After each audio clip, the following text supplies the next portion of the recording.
O presidente Jair Bolsonaro dará aval sobre o texto final da reforma da Previdência. Ele deve deixar o hospital israelita Albert Einstein ainda hoje, conforme afirmou mais cedo o Palácio do Planalto. Ele já foi liberado e deve ir para a capital federal nesta quarta-feira. A proposta, que deve ser encaminhada ao Congresso nos próximos dias, prevê fim de isenções previdenciárias para exportadores rurais. Nós vamos até Brasília, onde está o repórter André Anelli, direto do Congresso Nacional, saber como este tema está repercutindo entre os deputados. O Bolsonaro sai do hospital, dá andamento à reforma da Previdência e um dos itens desta reforma afeta diretamente as exportações do setor rural. Diga pra gente como esse assunto repercute aí nos corredores do Congresso.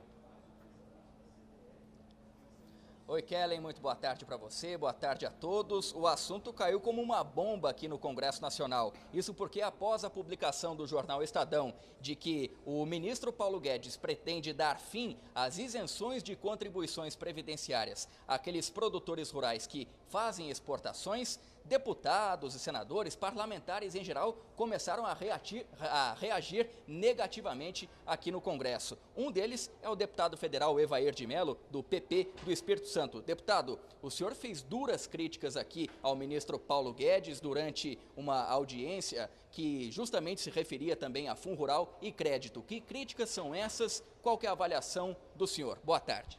Boa tarde.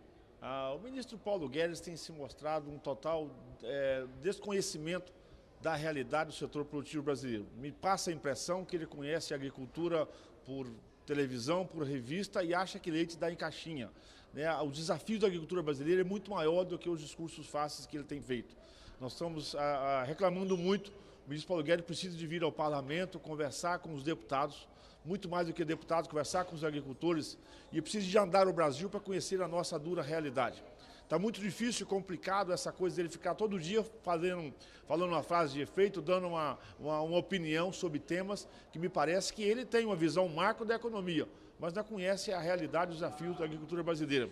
E essas falas, essas opiniões do ministro Paulo Guedes, nada vai contribuir para que possamos efetivamente trazer soluções para a agricultura, muito quiçá para a economia brasileira. A agricultura cumpre o seu papel social, mas ela é negócio a céu aberto. Agricultor não tem contra-cheque.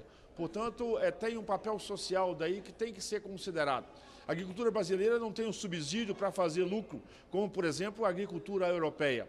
Você vê que essa decisão do leite que ele tomou recentemente, até o próprio presidente da República deu orientação para que pudéssemos fazer a recondução dessa garantia, porque a agricultura brasileira quer ter igualdade com os iguais. Mas, na desigualdade, nós também temos que tratar com desigualdade. O subsídio, a taxa antidumping que nós tínhamos era para nos proteger, inclusive, do subsídio dos produtores europeus e da Nova Zelândia. E agora ele bota mais um tema sem a mínima necessidade, não contribui, inclusive, para a boa construção da política brasileira, essa opinião dele que ele está dando à questão da Previdência ligada ao setor rural. O Brasil precisa de fazer as mudanças necessárias, nós vamos votar, o parlamento está encorajado para isso, tem a plena consciência da Previdência, da tributária, da política, de tudo aquilo que for necessário. Mas nós queremos um diálogo branco e franco com o governo a partir do ministro Paulo Guedes da Economia, para que possamos construir um Brasil para todos, de oportunidade, mas principalmente com respeito e dignidade para com a nossa agricultura.